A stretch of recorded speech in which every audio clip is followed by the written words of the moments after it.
የእግዚአብሔር አምላካችን ስም የተባረከ ይሁን። እንደምን ከረማችሁ? አሜን። ሁላችንም እንቆምና እግዚአብሔር ቃል እናነብና እዛ ወደ ቶሎ ብዬ እሄዳለሁ። ከቃሉ እንማራለን። ያዕቆብ ምዕራፍ 1 ከ2 እስከ 4 ወንድሞቼ ሆይ የእምነታችሁ መፈተን ትዕግስትን እንዲያደርግላችሁ አውቃችሁ ልዩ ልዩ ፈተና ሲደርስባችሁ እንደ ሙሉ ደስታ ቁጠሩት። ትዕግስት ምንም የሚጎላችሁ ሳይሆን ፍጹማን እና ሙሉአን ትሆኑ ዘንድ ስራውን ይፈጽም። አሜን አሜን አሜን።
በእግዚአብሔር መለከት ኢየሱስ ሲመጣ ከላይ ከሰማያት የአባቴ በሮካት ኑ ዕረፉ ይለናል። እንደ ድካማችን ዋጋ ይከፍለናል። ተስፋ እንደሌላቸው እርትሟተዘኑ እርስ በርሳችሁ በዚህ ቃል ተጽናኑ። ለጥቂት ጊዜ ልዩ መከራ እናልፋለን። በቀኑ መጨረሻ የክብርን አክሊል እንደፋለን። ለጥቂት ጊዜ ልዩ መከራ እናልፋለን። በቀኑ መጨረሻ የክብርን አክሊል እንደፋለን።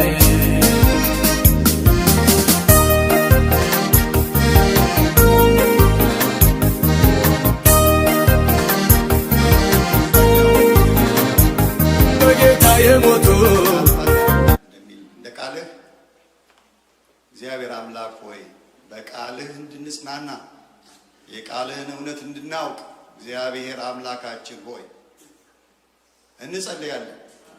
አምላካችን እግዚአብሔር ደግሞ በዚህ ሰዓት በተለያየ ፈተና ላይ ያሉትንም የምታጽናናበት እንዲሆን ጸለይን። ክብር ለስምህ ይሁን በኢየሱስ ክርስቶስ ስም አሜን። እግዚአብሔር ይባርካቸው። እንደችን ባለ ትንሽ ይከብደኛል። አዲስዬ ስላየው በጣም ደስ ብሎኛል። አማቹ ሚስዩ ያው ታውቃለህ፣ እነ ሰኪ እነ ሳሚ እና ሰርፕራይዝ ነው ያደረጋችሁን እናንተ። እግዚአብሔር ይመስገን። ሁላችሁን ባላችሁበት ቦታ ይባርካችሁ፣ ይጠብቃችሁ፣ እኛንም ይጠብቀን፣ ይባርከን።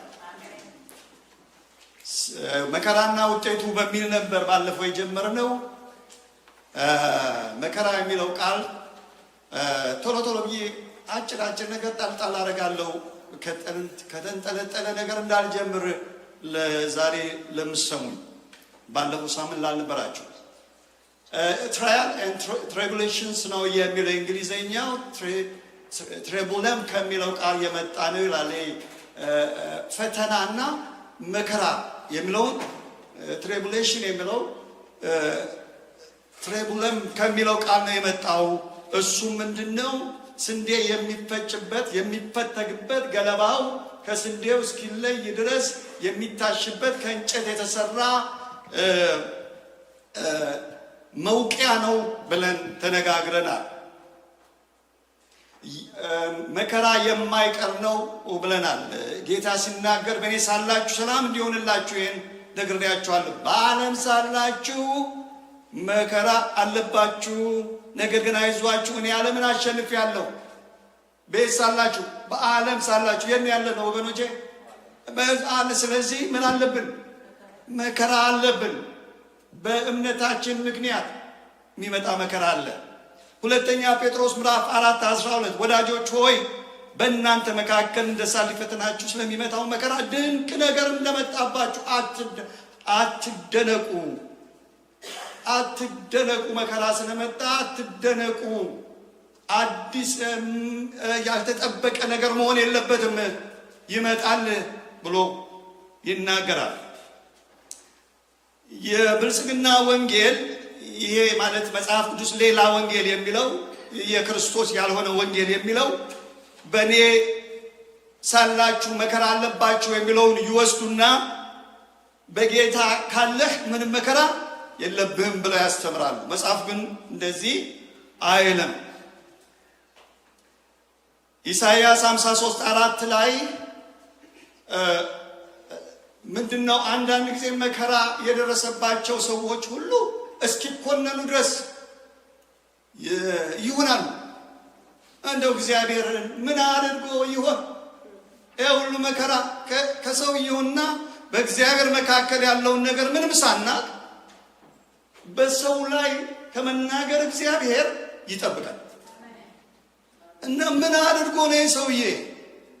ሐዋርያው ጳውሎስን እኮ ከዛ ከተሰበረው መርከብ ውስጥ ወጥቶ እንደገና እባብ ስትነድፈው ይሄ ሰውዬ የሆነ ነገር አለበት፣ እግዚአብሔር የተቆጣው ነው፣ እግዚአብሔር የረገመው ነው፣ እግዚአብሔር ሊያጠፋው ይከታተለዋል አሉ። ከዛ ያቺ የነደፈችውን እባብ ደግሞ በእሳት ውስጥ በጣለ ጊዜ እሱ ይሞታል ብለው ሲጠብቁ ባልሞተ ጊዜ ይሄ ደግሞ ከመላእክት ዘር ነው አሉ። ኢየሱስ ክርስቶስ ጌታችንን ኢሳይያስ 53:4 ላይ በእውነት ደዌያችንን ተሸክሞ እያለ እሱ ሕማማችንን ተሸክሞ እያለ እኛ እንደምንድን ነው የቆጠርነው? እንደተመታ። በማን? በእግዚአብሔር እንደተመታ እንደተቀሰፈም ቆጠር ነው ይላል። ወገኖቼ በዚህ ያላችሁ ብዙዎቻችሁ በጌታ መንገድ ለረጅም ጊዜ የተጓዛችሁ አጭር ጊዜም የተጓዛችሁ ታውቁታላችሁ። ያልጠበቃችሁን ነገር ይመጣል። የጸለይነው ሌላ የሚሆነው ሌላ ይሆናል። በቤተሰብ፣ በግል፣ በጤና፣ በስራ ቦታ በተለያየ ነገር እናልፋለን። ነገር ግን እግዚአብሔር ነው የሚያውቀው። የሰማይ አምላክ ሲናገር መጀመሪያውኑ ሲነገረን ወንጌሉ ምን አለ? እግዚአብሔርን ለሚወዱ እንደ ሐሳቡ ለተጠሯል ነገር ሁሉ በጎ ይሆናል አለ እንዴ? አላለም። ነገር ሁሉ ለምን? ለበጎ። እግዚአብሔር ለበጎ ይለውጠዋል። እናንተ ለጥፋት ለክፋት አደረጋችሁት አላቸው ዮሴፍ ወንድሞቹን። እግዚአብሔር ግን ነፍስን ለማዳን ለመልካም አደረገው። እግዚአብሔር አምላክ የተመሰገነ ይሁን። እረኛችን ይጠብቀናል። አብርሃም ተፈተነ። የእምነት አባቶች ሁሉ ተፈትነዋል። ድንቅ ነገር እንደመጣብን አንቁጠረው። ኢዮብ ተፈተነ፣ ዮሴፍ ተፈተነ። መምህሩ ደቀ መዝሙሩ እንደ መምህሩ ነው ብያቸዋለሁ። በጌታችን ላይ ይህን አድርገው ከሆነ በእናንተ ላይ እንዴት ይሆናሉ? ጌታን ተናገረ።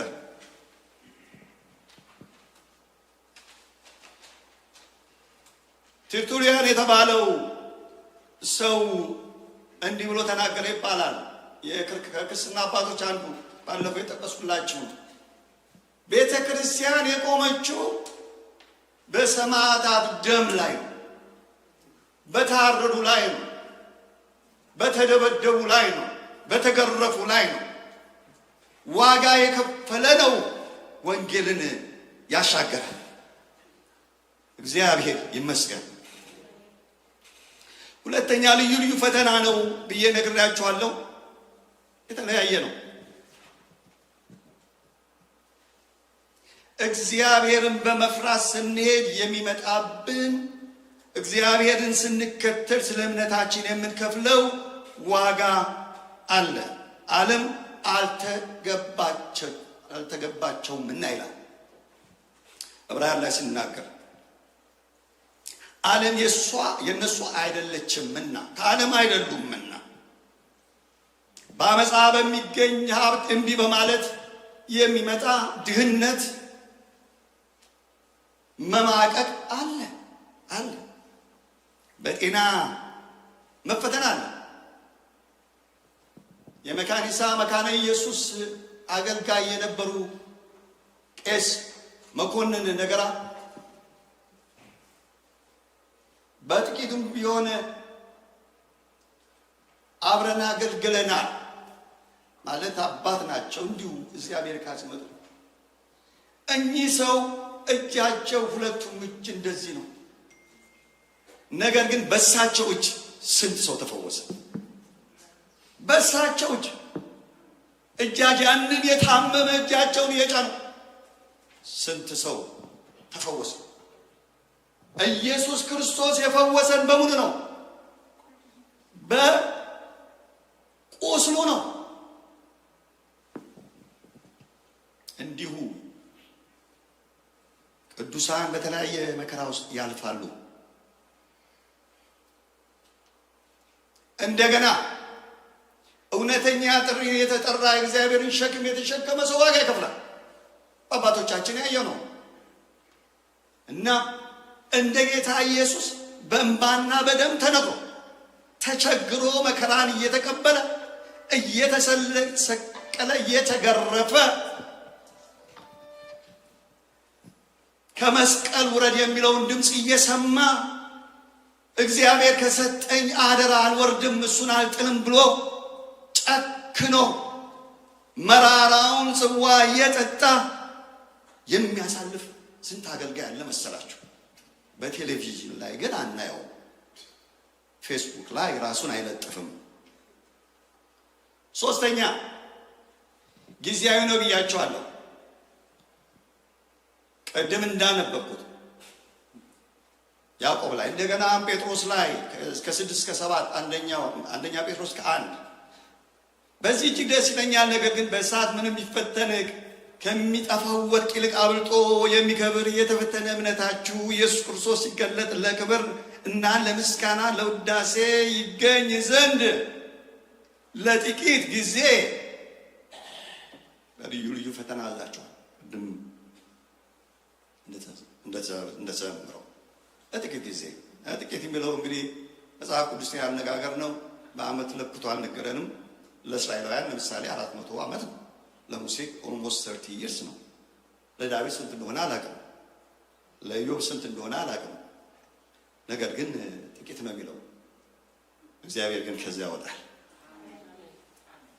ሁለተኛ በመከራ ውስጥ አራተኛ በመከራ ውስጥ ሳለን የሚያጽናናን አለ። አጽናኙን እልክላችኋለሁ ያለው ስለዚህ የመንፈስ ቅዱስ ስሙ አጽናኝ ያጽናና። ከሁሉ በላይ ሰው የሚያስፈልገው መጽናናት።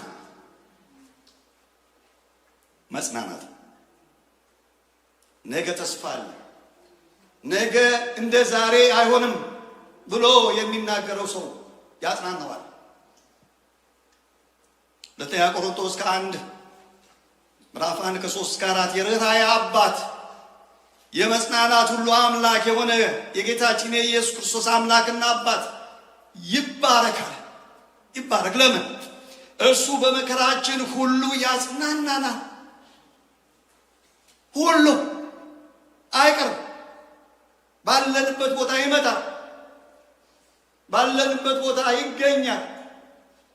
እኛን ጥሎን የሚሄድ አይደለም። በእሳት ውስጥ ባለፍክ ጊዜ፣ በውሃ ውስጥ ባለፍክ ጊዜ እኔ ከአንተ ጋራ እሆናለሁ። ያጽናናል ጌታ። አሜን። ያጽናናል። እሱ ሲያጽናና ደግሞ ልዩ ነው። ዛሬ የምጀምረው መከራን መቻል ከሚለው ነው። ሌሎቹን የምጨርስላችሁ። መከራን መቻል እጅግ ከባድ ነገር ነው። ነገር ግን መከራን የሚያችል እግዚአብሔር ብቻ ነው። በስጋው መከራን የተቀበለ ጳውሎስ ሁለተኛ ቆሮንቶስ 12:9 ላይ እርሱ ምን አለው? ጸጋዬ ይበቃሃል፣ ኃይሌ በምን በድካም ይፈጸማል።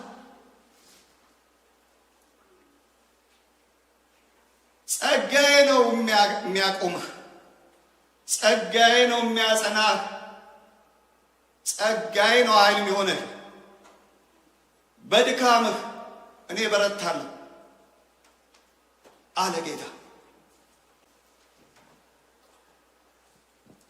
መከራን የሚያስችል ሰፈሪንግን የሚያስችል ጸጋን እግዚአብሔር ይሰጣል። እኛ እንደክማለን፣ እኛ እንወድቃለን፣ ኃይላችን ያልቃል፣ በቃኝ እንላለን። በቃ ከዚህ በኋላ መሄድ አልችልም እሺ የምንልበት ጊዜ አለ።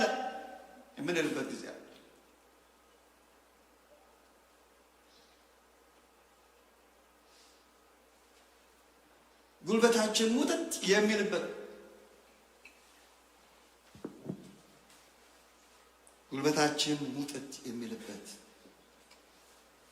ውስጣችንን ልክ የሚልበት፣ ከዚህ በኋላ አንድ እርምጃ መራመድ አልችልም የምንልበት፣ በቃኝ ውሰደኝ የምንልበት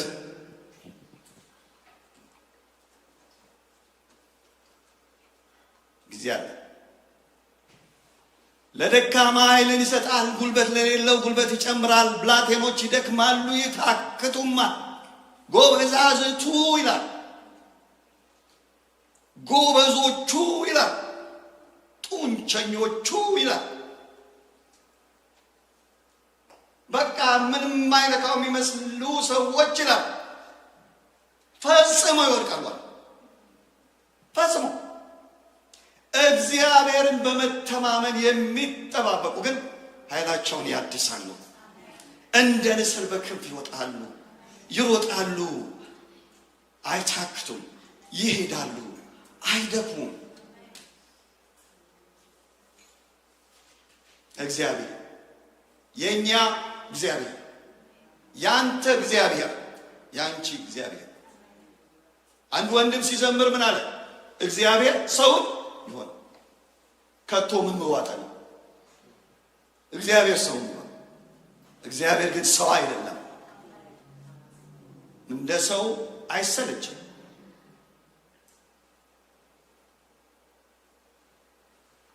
ጥሎ አይሄድም። በመመለስና በማረፍ ትድናላችሁ ካለ በኋላ በጸጥታና በመታመን ኃይል ሆነ። እግዚአብሔርን በመታመን ጥሎኝ አይሄድም ጌታ፣ መንገድ ላይ ጥሎኝ አልሄድም የሚል መዝሙር አለ አይደል? አኪዬ መንገድ ላይ ጥሎኝ አልሄድም፣ ደከመኝ ሰለቸኝ አላለም። ልክ ነው። አግዙኛ። መንገድ ላይ ጥሎኝ አልሄድም፣ ሰለቸኝ አላለም። እግዚአብሔር አሜን። ትልቅ ነው እግዚአብሔር። አሜን። ጌታ ብርክ ያርጋቸው። ኳየር ያልገቡ ብዙ መዘምራን እዛ ነው።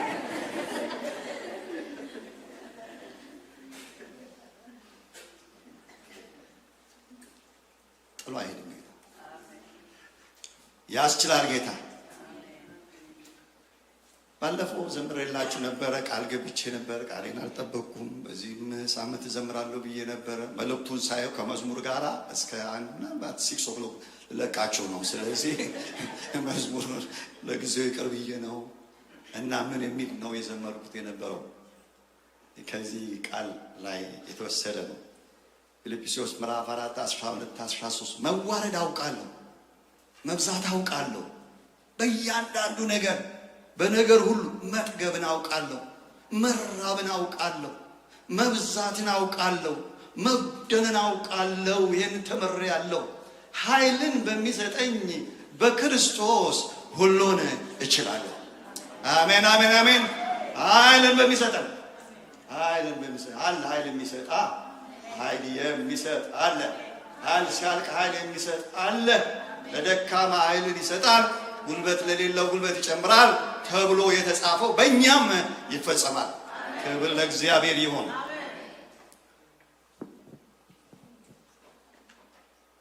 ይህን ሁሉ አይቻለሁ፣ ይህን ሁሉ አልፌበታል፣ ይህ ሁሉ ደርሶብኛል፣ ይህን ሁሉ አውቃለሁ። መከራም ማላውቅ ችግር ማላቅ ሰው እንዳልመስላችሁ ኃይልን ሰጥቶኝ እንጂ አሳልፎኝ እንጂ አቁሞኝ እንጂ ይላል። ጉልበታችንን ልቅ ሲል የሚሸከምን ጌታ አለን። አንድ ስዕል አለ፣ እሷን ይለጥፍልን እና እግዚአብሔር ይባርክ። The times when you have seen only one set of footprints is when I came to you. አንዳንድ ጊዜ እግዚአብሔር እጃችን ይዞ ይመራናል። እጄን ይዞ መራኝ ጌታዬ ምንልበት ጊዜ አለ። አንዳንድ ጊዜ ግን መመራት የማንችልበት እግር አልንቀሳቀስ የሚልበት ጊዜ አለ፣ ጉልበት የሚያልቅበት። ያን ጊዜ ጌታ ይሸከማል። ጌታ ይሸከማል፣ ይሸከማል ኢየሱስ። ሐዋርያው ተዋርጄ አውቃለሁ፣ አዎ ከብሬ አውቃለሁ፣ ጠግቤ አውቃለሁ፣ ተርቤ አውቃለሁ፣ ሁሉ በዝቶልኝ አውቃለሁ። ሁሉ ደግሞ ምንም የሌለኝ ጊዜ ነበረ። ሁሉ በእጄ ሁሉ በደጄ የመሰለበት ጊዜ ነበረ። ሰማይ ናስ ምድር ብረት የሆነበትም ጊዜ ነበረ። ስለ ረሃብ አውቃለሁ አይደለም የሚለው፣ ስለ ችግር አውቃለሁ አይደለም የሚለው። ረሃብን አውቃለሁ፣ ችግርን መከራን አውቃለሁ። አብሰነት I passed through it ነበርኩ እዛ ቦታ። እግዚአብሔር የተመሰገነ ይሁን። ኃይል ሰጠኝና አለፍኩት ይላል። ክርስትና ሁል ጊዜ ተምሮ አይደለም የሚታወቀው፣ ተኖሮ ነው።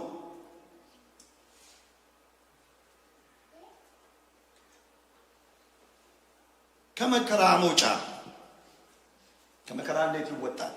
አንደኛ ቆሮንቶስ 10:13 ጀምሮ ለሰው ሁሉ ከሚሆነው በቀር ምንም ፈተና አልደረሰባችሁም፣ ነገር ግን ከሚቻላችሁ መጠን ይልቅ ትፈተኑ ዘንድ የማይፈቅድ እግዚአብሔር የታመነ ነው።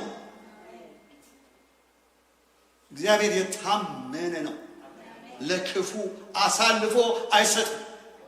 እግዚአብሔር ለክፉ አሳልፎ አይሰጥም። ነገርን ሁሉ ለበጎ ያደርገዋል።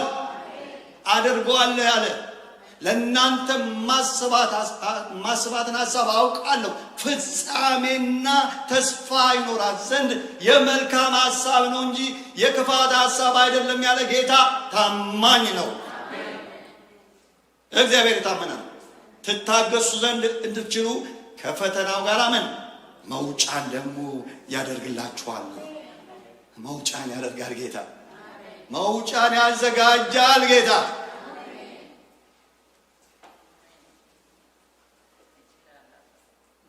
መውጫ የሚጠፋበት ጊዜ አለ እና ሁሉ ግድግዳ በር የሌለበት የሚሆንበት ጊዜ አለ። መውጫን ያዘጋጃል።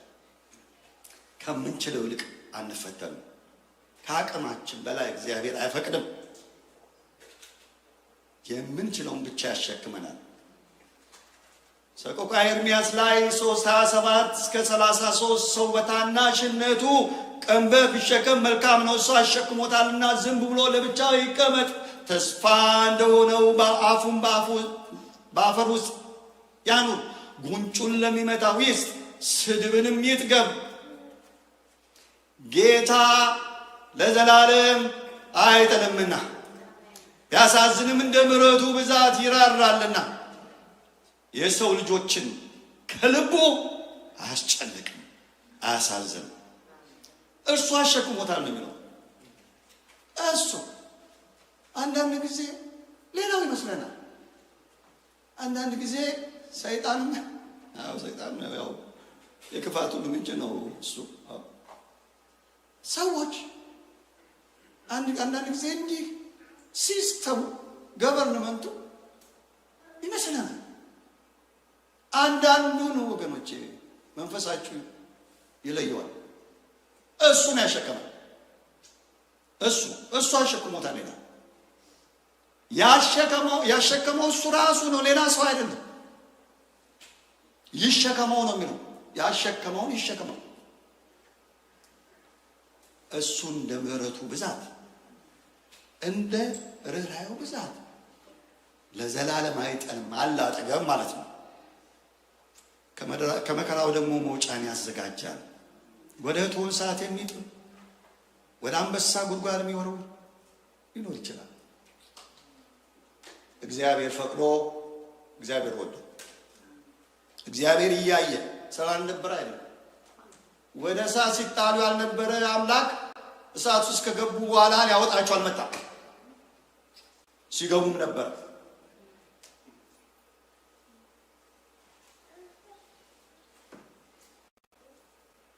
መውጫ የሚያዘጋጀው እሱ። አንዳንድ ጊዜ ራሳችንን መውጫ ለማዘጋጀት ስንሞክር የባሰ ወደ ክፉ መከራ እንገባለን። አንድ ጊዜ ትንሽ ከዚህ ጋር እያያዛል፣ ግን ሙሉ ብዙም አይደለም። አንድ ጊዜ ጸሎት ፕሮግራም ላይ ያለን ቅዳሜ ቀን ጸሎት አገር ቤት ያለው ነው እና ቸርች ውስጥ ነበር ስንጸልይ የምናድር ነውና አንድ ወንድም እየሮጠ መጣ። እንደውላ በላብ ሆኗል። ከዛም በኋላ እኛ እየተጸለይን ነው እና ያው ብሬክ ላይ ስንነሳ ምን አለን? እንደው እግዚአብሔርን አመስግኑልኝ አለ። ለምንድን ነው የምናመሰግነው? የምናመሰግኑልኝ ለዚህ ነው። እዚህ ቡና እየጠጣሁ ያለ አንዱ መጣና ሻይ ውስጥ ተፋበታል። እኔ እየጸለይኩ እያለ ግፈኛ ሰውዬ ነው አይደል? ግፈኛ ሰውዬ እና የኛው ልጅ እኔ ባህሪውን እናውቃለን። ትንሽ ልጅ የሚልበት ሰው ነው እና መጥቶታል እና ጡንቸኛም ስለሆነ ልጁ ወድቋል መሬት። ቀበሌ መጣና የተወሰነው እስር ቤት። እዛ እስር ቤት አጥሯን ሲያት አጭር ነችና በእሷ ዘሎ ነው የመጣው። ከዛ ምን አለ?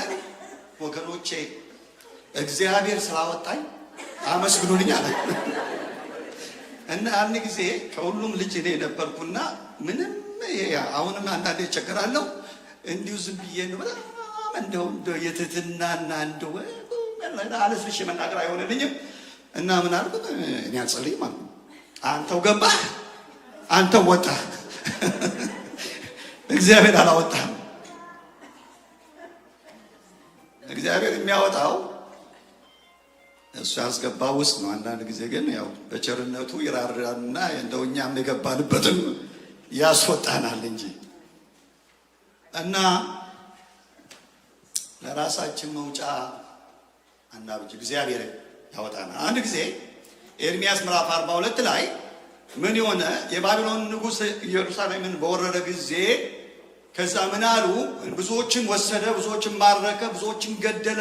በዚያን ጊዜ በዚያ የነበረው የተረፈው ቅሬታ ጥቂት የተባለው ሕዝብ ምን አለ? በቃ ባቢሎን ስለሚጨርሰን ወዴት እንሂድ? ወደ ግብፅ እንሂድ። ወደ ግብፅ እንሂድ። እዛ ብንሄድ ይሻለናል ከዚህ ከምንሞት ብለው አሰቡ እና ኤርምያስን ጠሩትና እስቲ እግዚአብሔር ምን እንደሚል ጠይቅ አሉት። 10 ቀን ጸለየና መጣና እንዲህ አላቸው፣ እናንተ አይደለም ሰልፍ ወደማናይበት፣ መለከት ድምፅ ወደማንሰማበት፣ ወደማንራብበት ወደ ግብፅ ምድር እንሄዳለን በዚያ እንቀመጣለን ብትሉ እናንተ ይሁዳ ቅሬታ ሆይ አሁን እንግዲህ የእግዚአብሔርን ቃል ስሙ። የእስራኤል አምላክ የሰራዊት ጌታ እግዚአብሔር እንዲህ ይላል፣ ወደ ግብፅ ትገቡ ዘንድ በዚያ ትቀመጡ ዘንድ ፊታችሁን ብታቀኑ የምትፈሩት ሰይፍ በዚያ በግብፅ ምድር ያገኛችኋል። ስለ እርሱም የምትደነግጡበት ራብ በዚያ በግብፅ ይደርስባችኋል፣ በዚያ ትሞታላችሁ አላቸው። እነሱ ምን ብለው ያሰቡት? እናመልጥበት፣ መሞቻችን እንዳይሆን መጥፊያችን የባሰ የምንጎዳበት እንዳይሆን ጌታ መጥቶ እስኪያወጣን እንጠብቀው። የግል ምስክርነት አለ። እንግዲህ አንዳንድ ጊዜ የግል ምስክርነት እንደ ስለ ራስ መናገር ስለሚሆን ልተው። የከፋ ነገር እንደዚህ እናሳልፋለን። አንዳንድ ጊዜ በራሳችን መንገድ ለመሄድ ብለን እግዚአብሔር ይታደገናል እንጂ እና በስደት ዘመን የሆነ ነው እና ኤኒዌይስ እሱን አናገረው ከጊዜ ማንሳት ኢዮብ ላይ 19:5 እኔን ግን የሚቤዠኝ ሕያው እንደሆነ በመጨረሻው ዘመን በምድር ላይ እንዲቆም አውቃለሁ። የሚቤዠኝ ሕያው እሱ ነው የሚቤዠኝ። ስለዚህ የሚያወጣን ማን ነው? ጌታ። የመከራ ውጤት እዚህ ላይ ነው ፎከስ እንድናደርግ የፈለግኩት። የዋናው የመልእክቱም የዚህ 2 ሳምንት የፈጀብኝ በአንድ ሳምንት ጨርሰዋል ብዬ የተነሳው ሀሳብ ውጤቱ ይሄ ነው። የመከራ ዋይ መከራ እንቀበላለን። ለምንድን ነው ቅዱሳን ላይ መከራ የሚደርሰው? በጣም የምንወዳቸው ሰዎች በተለያየ ነገር ሰፈር ሲያደርጉ በእኛም ላይ ሲደርስ ምንድን ነው ምክንያቱ ብለን እንጠይቃለን።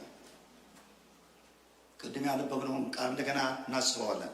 አንደኛ ጴጥሮስ ምዕራፍ 1 ከ6 እስከ 7 በዚያ እጅግ ደስ ይለኛል፣ በዚህም እጅግ ደስ ይለኛል። ነገር ግን በእሳት ምን የሚፈተን ከሚጠፋው ወርቅ ይልቅ አብልጦ የሚከብር የተፈተነ እምነታችሁ ኢየሱስ ክርስቶስ ሲገለጥ ለምስጋናና ለክብር ለውዳሴ ይገኝ ዘንድ አሁን ለጥቂት ጊዜ ያስፈልግ በልዩ ልዩ ፈተና አዝናችሁ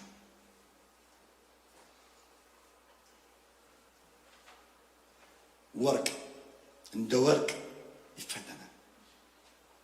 ለምን? ኢየሱስ ክርስቶስ ሲገለጥ ለምስጋና ለክብር እንዲሆን። ኢዮብ 23:10 ላይ ስለ ወርቅ ይናገራል። እንደገና የሚሄድበትን መንገድ ያውቃል፣ ከፈተነኝ በኋላ እንደ ወርቅ እወጣለሁ።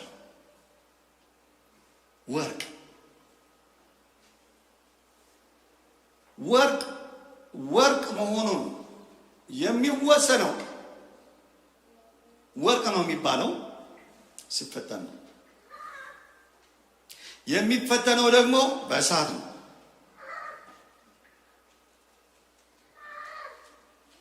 ወርቅ የሚፈተንበት እሳት በትንሹ ማለት ከዛ በላይ ሊሆን ይችላል 1064 ዲግሪ ሴንቲግሬድ ነው። ውሃ በስንት ሴንቲግሬድ ነው ቦይል የሚያደርገው? በ100 አይደል? 10 ፎል ነው እሳቱ የሚነድረው ወርቅን ለማቅለጥ።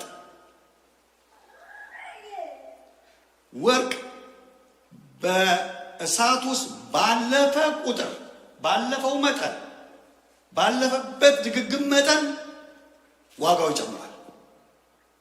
ለምን? እየጨራ ስለሚሄድ። ለምሳሌ 10 ካራት 14 ካራት 18 ካራት ሲባል ሰምታችኋል አይደል? 22 ካራት 24 ካራት አሁን 28 መጥቷል ይባላል። ካራቱ የሚወሰነው ምን ያህል ፒውር ነው። ፒውር ለመሆን ደግሞ ምን ያህል በእሳት ውስጥ አልፏል በሚል ነው። ለምሳሌ 10 ካራት የመጨረሻው ማለት ነው ደረጃው ወርቅ 52% ብቻ ነው ወርቅ። ሌላው ሌላ ነገር ተርመስመስ ነው። ሌላ ነገር ምን እንደሆነ አይታወቅም። ቆሻሻ ሊሆን ይችላል፣ ሌላ ሜታል ሊሆን ይችላል፣ ግን ወርቅ አይደለም። ብር ሊሆን ይችላል ወይ ስቲል ሊሆን ይችላል። አንዳንድ ግን ምንድነው ወርቅ አይደለም። 52% 24 ካራት ግን 99.9% ወርቅ ነው ይባላል። ስለዚህ ፒውር በሆነ ቁጥር ዋጋው እየጨመረ ይመጣል። ለምሳሌ 10 ካራት ምን ያህል ነው የሚያወጣው ብዬ ጠየቁኝ።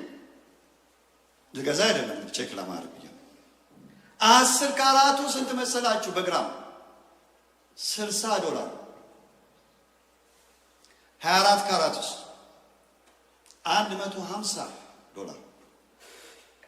ስለዚህ የወርቅ ውድነቱ ከጥራቱ ጋር በእሳት ሲፈተን እምነት እውነተኛ መሆኑ ፒውር መሆኑ ይታወቃል። በእንግሊዘኛው ትርጉም ላይ ቅድም ያነበብኩት ፒውር ፌዝ ነው የሚለው ንጹህ እምነት እንደሆነ ይታያል። አንደኛ ጴጥሮስ 4:12 ላይ ስለ ክርስቶስ ስም ብትነቀፉ የክብር መንፈስ ደግሞ በእናንተ ላይ ያልፋልና ብፁዓን ናችሁ ብሎ የተናገረውን አንርሳ። ስለ እሳት ስንናገር ስለ ወርቅና እሳት ትንሽ ብናስብ ብዬ አሰብኩኝና ወርቅ ይሄ የወርቅ ፕሮሰስ በእሳት ውስጥ የማለት ፕሮሰስ 3 ነገሮችን የሚያደርገው ወርቅ በእሳት ውስጥ ሲያልፍ 3 ነገር ነው የሚሆነው። አንደኛ አይደንቲቲ ይታወቃል። ወርቅ ነው ወይ ለማለት ምን መሆን አለበት? እሳት መቅረብ አለበት። አማራጭ የለም። እንዲህ ያለዛማ ወርቅ የሚመስሉ የሚያማምሩ ስንት አሉ መሰላችሁ? በቃ ወርቅ የሚመስሉ ከጥቂት ጊዜ በኋላ ምን ያደርጋሉ? ፌድ ያደርጋሉ፣ ይገለጣሉ። እና እውነቱ የሚታወቀው ምኑ ሲገባ ነው? እሳቱ ነው የሚለየው። እሳቱ ነው የሚለየው። ስለዚህ ወርቅን ብትጠይቁት ወርቅ ነህ ወይ ብላችሁ ብትጠይቁት አዎ ነኝ። አንተ ወርቅ መሆንን በምን አውቃለሁ? በእሳት ውስጥ አልፌያለሁ። ቀልጬ የወጣው ነኝ። እሳት ለብልቦኝ 1064 ዲግሪ በላይ እሳት ነዶብኝ ያለፍኩ ነኝ። ወርቅነቴን ከፈለጋችሁ ፈትኑኝ ይላል። የአይደንቲቲ መገለጫ ነው። መከራ ሳይመጣ ሁሉ ክርስቲያን ነው የሚል መዝሙር ነበር።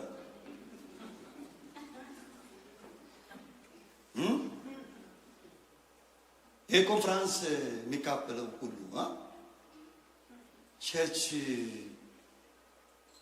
ግር ብሎ የሚገባው ሁሉ መከራ ሳይመጣ ሁሉም ክርስቲያን ነው።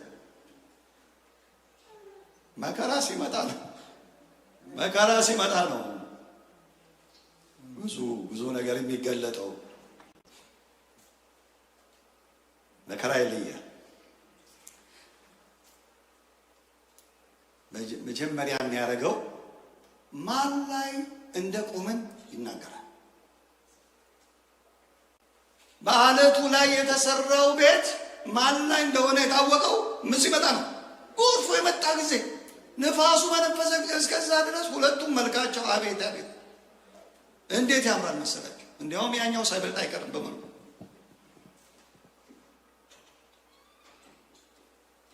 ማን ላይ እንደቆመ ማን ላይ እንደተደገፈ ዋናችን ማን እንደሆነ ይናገራል። መከራ ዋና ይነካል። ዋና ይነካል። ማናችን ማን ነው? ከውዶች መካከል ውዳችን ማን እንደሆነ ምንም ይጥፋ ግን ይሄ ይኑረኝ የምንለው ምን እንደሆነ እሳት ሲነሳ በጣም ኢምፖርታንት የሆኑ ነገሮችን ብቻ ለቅማችሁ ውጡ ይባላል። እዚያ ጋር እሳት ሲነሳ ሁሉንም መያዝ አይቻልም። ስለዚህ እሳት ሲመጣ ምን ዋናውን ነገር ይዛችሁ ውጡ ይባላል። እሳቱ ሲመጣ ነው ዋናው ነገር የሚታወቀው። ያለዛማ ቤቱ ሙሉ ምንድን ነው? ዕቃ ነው። ሁሉም ያኛውም ያስፈልገኛል፣ ይሄኛውም ያስፈልገኛል፣ ፎቶውም ያስፈልገኛል፣ መኝታ ቤቱም ዕቃ ያስፈልጋል፣ ኮመዲኑ ያስፈልጋል፣ ምናምን እነዛ የሚያማምሩ ሳህኖች በሙሉ ያስፈልጉናል። እሳቱ ሲመጣ ግን እሱን ይዘን አንወጣም። ዋናው እሳት ዋና ያስይዛል፣ ዋና ያስይዛል።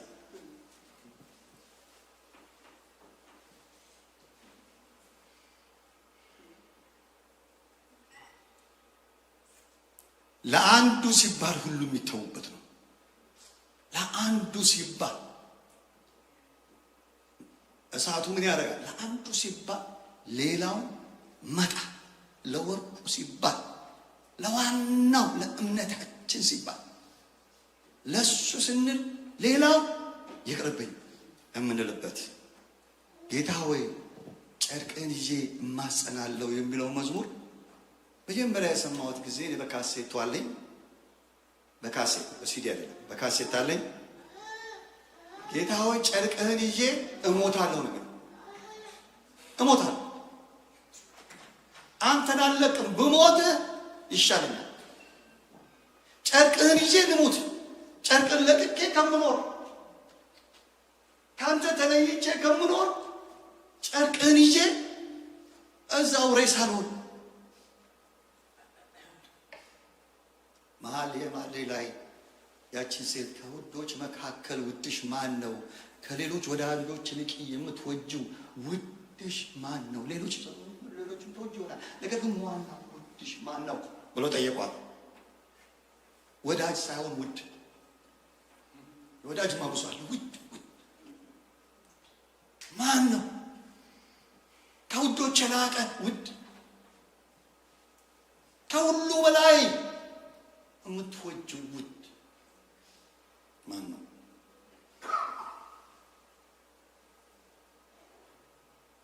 ውድ ነገር ለመግዛት አንዳንድ ጊዜ ባንክ ውስጥ ያለ ነገር ሁሉ ለሴቪንግ ተብሎ የተቀመጠ ምኑ ሁሉ ውጥት ተደርጎ ነው። አንዳንድ ጊዜ ከጎረቤት ተበድሮ ነው።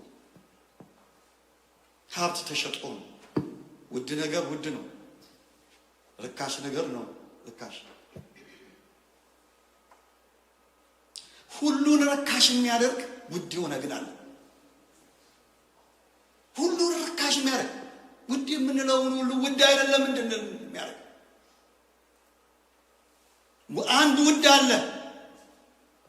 አንድ ውድ አለ። ሁሉን የሚያስንቅ ውድ አለ። እኔ ያለች የውዴ ነው፣ ውዴም የእኔ ነው። ሃሌሉያ። እኔ የማን ነኝ? I'm not for him, for her, for this, for that. እኔ የማን ነኝ? የውዴ ነኝ። ውዴም የኔ ነው። እኔ የእሱ ፕሮፐርቲ ነኝ። ኦውን ያደርገኛል እሱ። ማን? ውዴ። እኔ ደግሞ አለኝ የምለው እሱ ነው። አለኝ ያለኝ ደስ በሏ ያለኝ አገልግኝ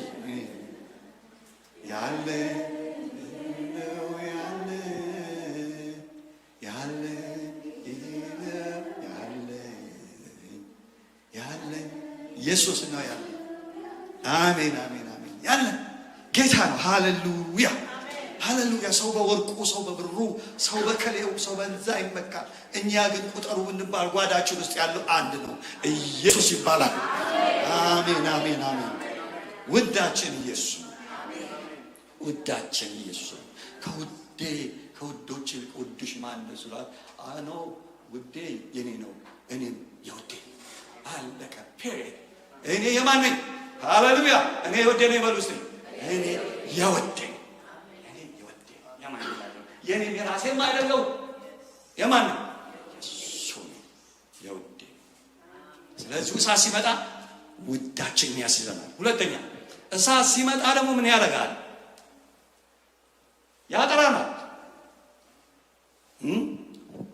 አንደኛ ጴጥሮስ 5:10 ላይ በክርስቶስ ኢየሱስ ወደ ዘላለም ክብሩ የጠራችሁ የጸጋ ሁሉ አምላክ ለጥቂት ጊዜ መከራን ከተቀበላችሁ በኋላ ራሱ ይላል፣ መከራን ከተቀበላችሁ በኋላ ራሱ ፍጹማን ያደርጋችኋል፣ ያጸናችሁማል፣ ያበረታችሁማል ይላል።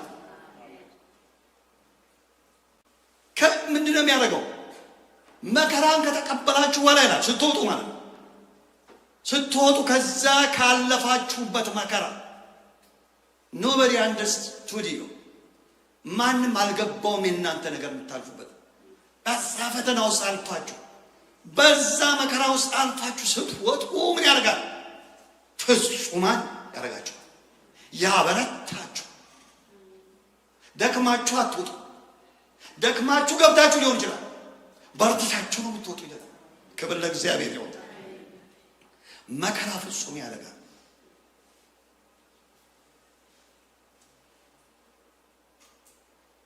ይቺ በውዷ ላይ ማነው ውድሽ ስትባል እኔ ውዴ እንዲህ ነው ብላ የተናገረች ውዴ እኔ ነው እኔ የውዴ ብላ የተናገረች ሴት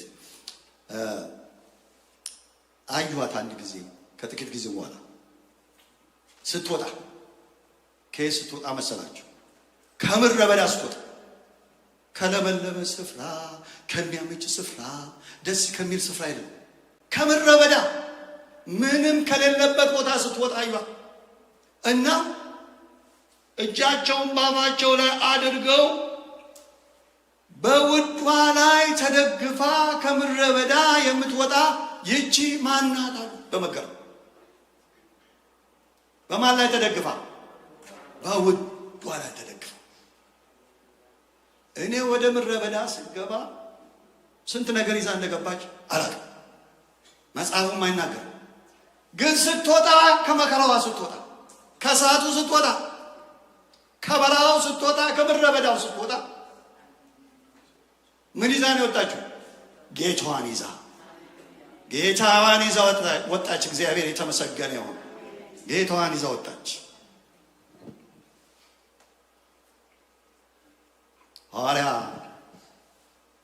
ሐዋርያት ተጠየቁ።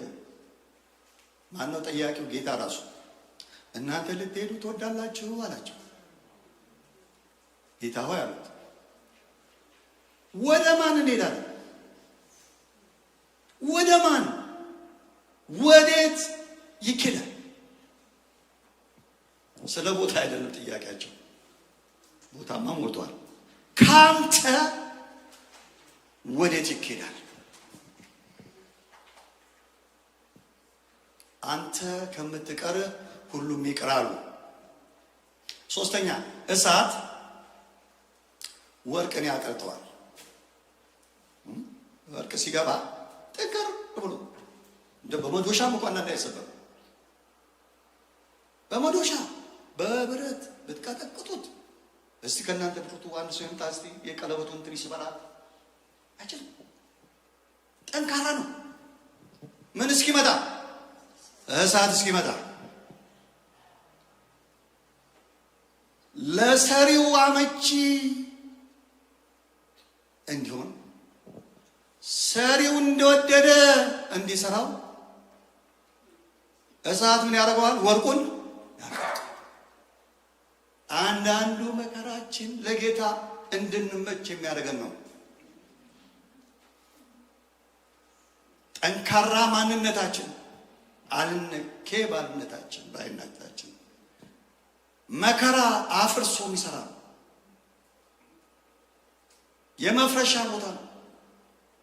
የመቅለጫ ቦታ ነው መከራ።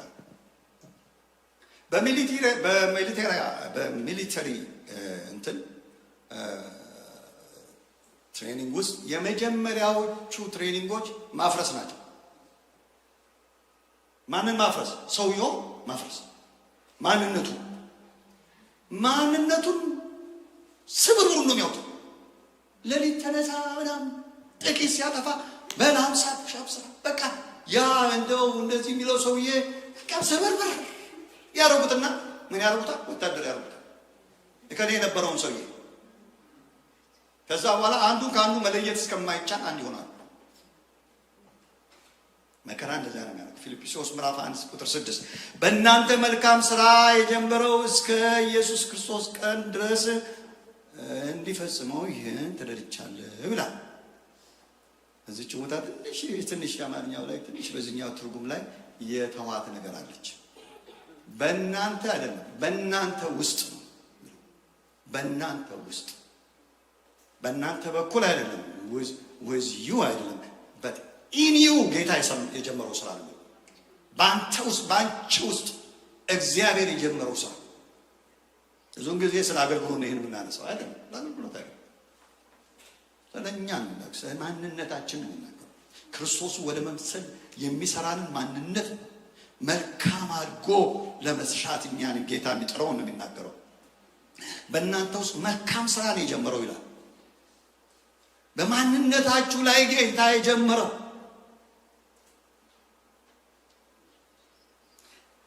እኔነታችሁን እያፈረሰ የልጁን መልክ እንድትመስሉ የሚሰራው እሱን ነው መልካም ስራ ነው። አንደኛ ተሰሎንቄ ምዕራፍ 1 ቁጥር 6 ደግሞ እናንተ ቃሉን በብዙ መከራ ከመንፈስ ቅዱስ ደስታ ጋር ተቀበላችኋል። በብዙ መከራ ቃሉን በመንፈስ ቅዱስ ደስታ ተቀበላችሁ እና ምን ሆናችሁ ይላል? እኛንና ጌታ የምትመስሉ። መከራ የሚያደርገው በመከራ ውስጥ በቃሉ መጽናት የሚያደርገው ጌታን እንድትመስሉ አደረጋችሁ። በመከራ ተሰርታችሁ ጌታን መሰላችሁ አላቸው። ኤርምያስ 18:6 የእስራኤል ቤት ሆይ ይህ ሸክላ ሰሪ እንደሚሰራ በውኑ እኔ በእናንተ ዘንድ መስራት አልችልምን? እነሆ ጭቃው በሸክላ ሰሪ እጅ እንዳለ እናንተም በእኔ እጅ ናችኋል። ሸክላ ሲሰራ መጀመሪያ አፈሩ ይወሰድና ይፈጫል። ተመልከቱ ፕሮሰሱ። ይፈጫል። ደቀቅ አድርገው አመድ እስኪሆን ይፈጩታል። ከዛ በኋላ በውሃ ይታሻል። ከዛ ይጠፈጠፋል ወይም ሼፕ እንዲይዝ ይደረጋል። እየተመታ ሳይወድ በግዱ። ከዛ በኋላ ደግሞ ምን ይሆናል? እሳት ውስጥ ይገባል። እሳት ያ አፈር የነበረ ተፈጭቶ ታሽቶ ተረግጦ ተጠፍጥፎ ተደብድቦ በእሳት ውስጥ አልፎ መልካም ሸክላ ሆኖ በቤታችን ቆንጆ ቦታ ይቀመጣል። ወገኖች መጽሐፍ ቅዱስን የምናነብበት ጊዜ አለ። ልክ እንደዚህ የምናነብበት ጊዜ አለ። የምናጠናበት ጊዜ አለ። ለተለያዩ ሰዎች የሚያስተምሩ ጊዜ አለ። እኛም የምናነብበት ጊዜ አለ። ደግሞ መጽሐፍ ቅዱስ የምንኖርበት ጊዜ አለ። ትልቁ ድንጋይ ይወሰድና ተጠርቦ፣ የሚገርመው የወሰዱት ድንጋይ ብታዩት ምን የሚያክል ትልቅ ነገር የሚያወጣ ነው የሚመስለው። ሲጠርቡት ከዛ ውስጥ የሚያወጡት ጥቂት ነገር ነው፣ ግን ሼፕ ያለው ቅርጽ ያለው የሚጠቅም ተሰብሮ አንሶ አልቆ ተቆርሶ ተሰብሮ አንሶ ትንሽም ጥቅም እሷ ግን የምትጠቅም። እግዚአብሔር እኛን የሚያደርገን ይሄ ነው። እኛነታችን አፍርሶ አሳንሶ ግን የምንጠቅም ያደርገናል። ከሶስት ቀን በፊት ማክሲሙ አንድ ቦታ ሲሄድ ውሃ ተለቆ ድንገት ነው የተለቀቀው እና ገና እንግዲህ የተሰበረ ነገር ይሁን አላውቅም፣ ግን ውሃው ይንደረደራል እና ሲንደረደር አየሁትና እንድቆም አደረገኝ። የጌታ መንፈስ እንዲህ ያደርጋቸዋል። እንደዚህ የሚያጋጥማቸው አንዳንዴ እንደዚህ ይመጣል እና ቆምኩኝ። መንገድ ዳር ያ ውሃ ይንደረደራል እና ስለ ውሃ እንዳስቡ ነው። እና ወደ አባይ ወደ ትልልቆቹ ወንዞች ማሰብ ጀምሮ እዛው ቆሜያለሁ። እዚህ ኦክላንድ ነው እና ስለ ይሄ አባይ የሚባለው ትልቁ ወንዝ ከተራራ ላይ ይፈርጥና ይወድቅና አይደለም ናቸው ይከሰከስና እንደገና ገደሉ ላይ ደግሞ መሬት ይዘፈቅና ይወድቅና ከግንዱ ጋር ይላተምና መንገዱ ሁሉ ወዴት ነው? ወደ ታች ነው። ወደ ላይ አይደለም። እየወረደ ነገር ግን በወረደ ቁጥር እያጠጣ የደረሰበት ቦታ ሁሉ ህይወት እየሰጠ እየታረሰበት ፍሬ እየተፈራበት ምርት እየተመረተበት እሱ ግን እየወደቀ አንዴ ከገደሉ አንዴ ከተራራው ከግንቡ ጋር እየተጋጨ መጨረሻ አይገባ። ጌታ መንፈስ ቅዱስ እንድጸልይ ያደረገኝ እንዲህ ብዬ እባክህ እንደዚህ እንደው እየወደቅኩ እየተፈጠፈጥኩም ይሁን የተሰበርኩኝ ግን ለህይወት መሆን አድርገኝ። ድሞር ወገኖች ድሞር ስንወድቅ መንፈሳዊ መንፈሳዊ ብዙ ጊዜ የተነገረ ቃል ነው። እንዳዲስ ነገራችሁ ታገሱ። መንፈሳዊ ነገር ሁሉ ጊዜ ማደግ እየወደቁ መሄድ ነው። የራስን እየተዉ መሄድ ነው። እግዚአብሔር ለዚህ ይርዳል። እና አንድ ሰው ነበረ በመንግስተ ሰማያት እንደሱ አይነት ሰው የለም በምድር ላይ ብሎ ግን ጌታ የተናገረው ዮሐንስ መጥምቁ ቢባል ምን አለ? እኔ እያነስኩ ልሄድ እሱ ሊልቅ ይገባዋል። በእኛ ውስጥ እኛ እያነስን ስንመጣ እሱ እየከበረ ይመጣል። ክብር ለእግዚአብሔር ይሁን። ይህን የሚያደርገው ደግሞ መከራ ነው። እየወደቀን ስንሄድ ጥርሳችን ነክሰን ስናልፈው ፔቱን የሆነውን ነገር እንሰራበታለን። ጌታ ሲናገር እኔ መከተል የሚወድ ራሱን ይካድ መስቀሉን ተሸክሞ ይከተለኛል። እንደ ጌታችን መሰቀያችንን ተሸክመን እየዞርን እንደሆን ታውቃላችሁ። መሰቀያችንን ይዘን የምንዞር ሰዎች ነው። እኔን መከተል የሚወድ መስቀሉን ተሸክሞ የሚሰቀልበት ዕብራውያን 5:8 ላይ ምንም ልጅ ቢሆን ከተቀበለው መከራ መታዘዝን ተማረ፣ ከመከራ በኋላ ታዛዥ ሆነ። ከመከራ በኋላ እሺ ባይ ሆነ። እምቢ ባዩ ኧረ አይሆንም ባዩ የማይታዘዘው ኖ የሚለው እታችኋል ኖ ነው የሚቀረው ኖ የሚለው እሺ ባይ እሺ ጌታዬ አረጋለሁ፣ ባይመቸኝም ባይስማማኝም ያልከኝን እፈጽማለሁ የሚል ሆነ። ከመከራ በኋላ ከተቀበለው መከራ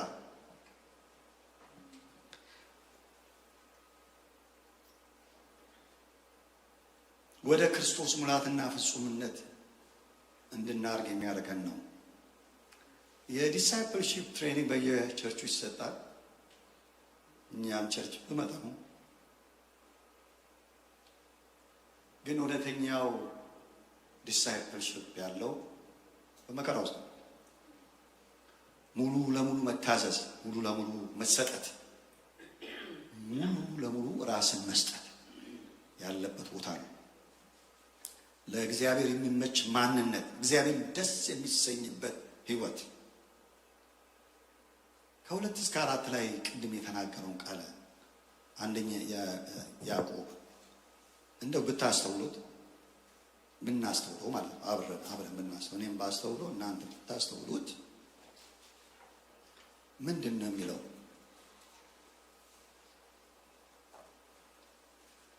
ወንድሞች ሆይ የእምነታችሁ መፈተን ትዕግስትን እንዲያደርግላችሁ አውቃችሁ ልዩ ልዩ ፈተና ሲደርስባችሁ እንደ ሙሉ ደስታ ቁጠሩ።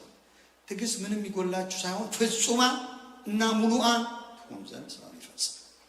ስራ ጀምሯል በሕይወታችሁ ማለት ነው። ችግር ሲመጣ መከራ ሲመጣ እግዚአብሔር እናንተ ውስጥ መስራት ጀምሯል። እግዚአብሔር ሊሰራ የሚፈር ብዙ ጊዜ እንላለን። ሊሰራ ነው ብለው የሚደረግ አይደለም፣ በእኛ ላይ ይሰራል። ቅድም እንዳለው በእናንተ ውስጥ ኢንዩ እግዚአብሔር መስራት ጀመረ። መጨረሻ አጭር በጥቂት ደቂቃዎች የመከራ ሽልማት የሚለውን እናገራለሁ። ብዙ በእሱ ላይ መናገር አያስፈልግም። ዋናው ዓላማ የእሱ አይደለምና። መከራ ሽልማት ያዕቆብ 1:12 ላይ በፈተና የሚጸና ሰው የተባረከ ነው፣ ከተፈተነ በኋላ ለሚወዱት ተስፋ እርሱ የሰጣቸውን የሕይወትን አክሊል ይቀበላል ይላል። አክሊል አለ ይላል። ከመከራ መውጣት አለ፣ ግን ከመከራ ከወጣም በኋላ ደግሞ ሽልማት አለ። ዮሴፍ እግዚአብሔር ከመከራ አውጥቶታል፣ ነገር ግን ሸለሙ፣ አሳደገው ማለት አደረገው። በጃኬት ሲቀዳበት ንጉሥ አደረገው። ዳንኤል ሌሎቹ ሲድራቅ ሚሳቅ አብደናጎ እግዚአብሔር ነው ታሪካቸው። እነ ሐማ እግዚአብሔር ነው የለወጠው። ከመከራ ማምለጥ ብቻ አይደለም እና ሐማ እስራኤል ከጠላቶቻቸው በአንድ ቀን መዳናቸው ብቻ አይደለም፣ ነገር ግን ሐማ ደረጃ ደረሰ ለሕዝቡ በጎ ያደርግ ዘንድ። ሁለተኛ ቆሮንቶስ 4:17-18 የሚታየውን እንጂ የማይታየውን እንጂ የሚታየውን ባንመለከት የማይታየውን እንመልከት ይላል። ትንሽ ግራ የሚያጋባ ይመስላል። የማይታየውን እንመልከት፣ የሚታየውን አንመልከት። ቀላል የሆነ የጊዜው መከራችን የክብር የዘላለም ብዛት ከሁሉ መጠን ይልቅ ያደርግልናል። የሚታየው የጊዜው ነው፣ የማይታየው ግን የዘላለም ነው። የጊዜው ነው መከራው የጊዜው ነው። የምናየው የሚደርስብን የምናሳልፈው የጊዜው ነው። ነገር ግን ድሉ ክብሩ ለዘላለም ነው። ሮሜ 8:18 ላይ ለእኛ ይገለጽ ዘንድ ካለው ክብር ጋር ሲመዛዘን ያው ዘመን ስቃይ ምንም እንዳለ አስባለሁ። ምንም እንዳይደለ አስባለሁ። ሊገለጥልን እግዚአብሔር ሊያደርግልን እግዚአብሔር ለእኛ ሊያደርገው ልንቀበለው ካለው ክብር ጋር ስለ አብርሃም አንድ ልጅን ሰዋልኝ ብሎ እግዚአብሔር በጠየቀው ጊዜ ያን አንድ ልጅ አቀረበ። በጣም የሚገርም ነው። እንደው ስናነበው ይቀላል። አቀረበ። የሚገርመው አንድ ልጅ ያቀረበ ሰውዬ ዘሩን እንዳሸዋ እንደ ሰማይ ከዋክብት አበዛው። ለጌታ ሰጥቶ የሚከስር የለም። ክብር ለእግዚአብሔር ይሁን።